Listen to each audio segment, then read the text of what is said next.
हाती आले धुपाटणे। अशी परिस्थिती सध्या अजित पवारांच्या आणि शरद पवारांच्या राष्ट्रवादीची झाली की काय असं म्हणायला हरकत नाही। 29 महानगरपालिकांमध्ये बहुतांश ठिकाणी भाजपने बाजी मारली असताना अजित पवार आणि शरद पवार यांनी एकत्रित निवडणूक लढवणं कुठेतरी त्यांच्याच अडचणीचं ठरल्याचं चित्र दिसतंय।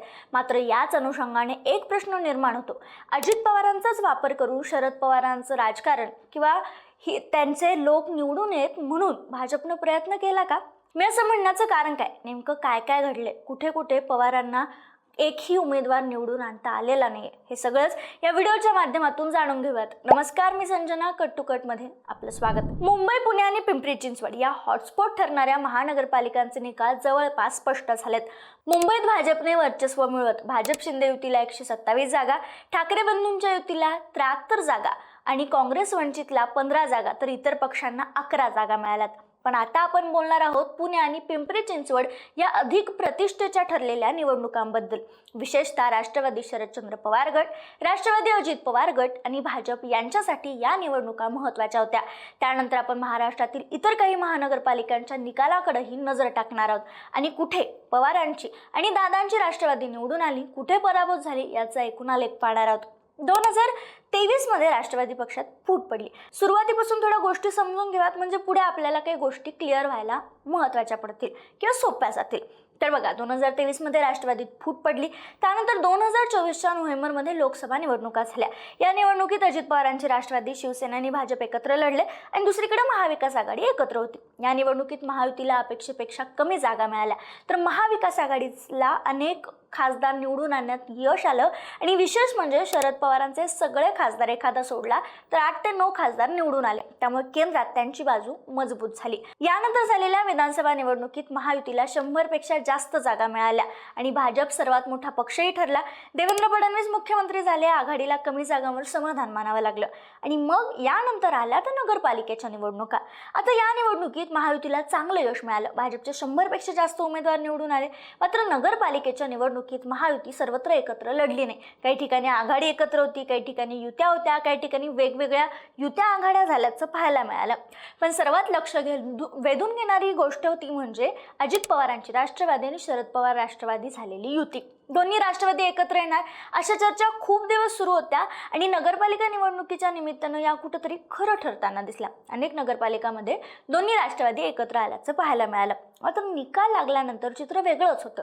अजित पवारांसोबत लढणं हे शरद पवारांना तोट्याचं आणि अजित पवारांना फायद्याचं ठरलं, कारण अजित पवारांच्या राष्ट्रवादीनं 37 नगर परिषदांमध्ये नगराध्यक्ष निवडून आणले, तर शरद पवारांची राष्ट्रवादी फक्त 7 नगर परिषदांवरच थांबली।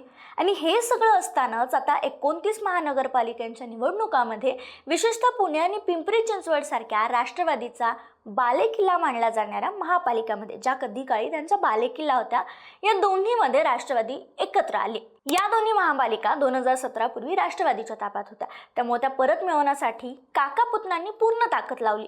पिंपरी चिंचवडमध्ये महेश लांडगे विरुद्ध अजित पवारांचा वाद अख्ख्या महाराष्ट्राने पाहिला। या प्रचारात भ्रष्टाचाराचे मुद्दे, उमेदवारांवर टीका, एकमेकांवर आरोप प्रत्यारोप सुरू होते आणि त्यामुळे सगळ्यांसाठी ही निवडणूक प्रतिष्ठेची बनली होती। आणि आता निकाल हाती आलेत। निकालांनी मात्र वेगळंच चित्र दाखवले। पिंपरी चिंचवडमध्ये राष्ट्रवादीचा होल्ड महापालिकेवरचा सुटलेला आहे। 128 जागांपैकी हा व्हिडिओ बनवेपर्यंत येणाऱ्या माहितीनुसार 128 जागांपैकी तब्बल 82 जागांवर भाजपनं विजय मिळवलाय।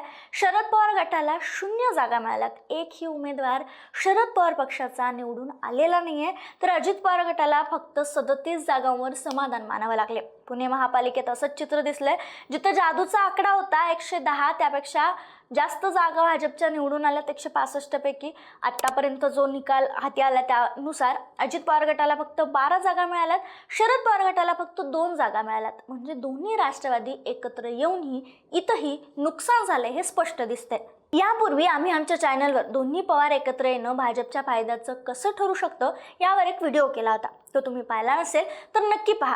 पण आता प्रश्न निर्माण होतो की अजित पवारांच्या माध्यमातून भाजपने ही खेळी खेळली आहे का? शरद पवारांसोबत जाण्यासाठी अजित पवारांना प्रवृत्त करण्यात आलं का, ज्याचा थेट फायदा भाजपला झाला? कारण जेव्हा अजित पवारांनी शरद पवारांसोबत युती करण्याचा निर्णय घेतला तेव्हा भाजपकडून त्यावर कोणतीही तीव्र प्रतिक्रिया आली नाही. त्यामुळे भाजपला हेच हवं होतं का, असा सवाल निर्माण होतो. आता आकडे पाहिले तर अनेक महानगरपालिकामध्ये शरद पवार गटाचं खातंही उघडलेलं नाही आहे. आता हा व्हिडिओ बनवेपर्यंत हाती आलेल्या कलेनुसार मुंबई, नवी मुंबई, मालेगाव, धुळे, जळगाव, कोल्हापूर, सांगली, सातारा, लातूर, नांदेड, जालना, कल्याण, उल्हासनगर, पनवेल, चंद्रपूर, नाशिक, इचलकरंजी, वसई विरार, मीरा भाईंदर, परभणी अशा अनेक ठिकाणी त्यांना एकही उमेदवार निवडून आणता आलेला नाही आहे. या ठिकाणी 0 जागा त्यांना मिळाल्यात. म्हणजे 22 महापालिकांमध्ये सध्या तरी साहेबगड शून्यावर आहे. पुणेमध्ये 3 ते 4, पिंपरी चिंचवडमध्ये 1 ते 2 आणि ठाणे अशा ठिकाणी 4 ते 5 असं कमी जास्त प्रमाणात यश मिळालं. म्हणजे एकूण पाहिलं तर भाजपची ही खेळी कुठंतरी भाजपला जास्त फायद्याची ठरली असं स्पष्ट दिसतंय. जेव्हा दोन्ही पवारांची राष्ट्रवादी एकत्र आली तेव्हा तर दोन्ही राष्ट्रवादी विलीन होतील, एकत्र येतील अशा चर्चा सुरू झाल्या होत्या. एवढंच नाही तर सुप्रिया सुळे यांना केंद्रात महत्त्वाचं मंत्रिपद मिळेल अशाही चर्चा रंगल्या. मात्र काही दिवसांपूर्वी अजित पवारांनीच या सगळ्या चर्चांना उत्तर देऊन पूर्णविराम दिला होता.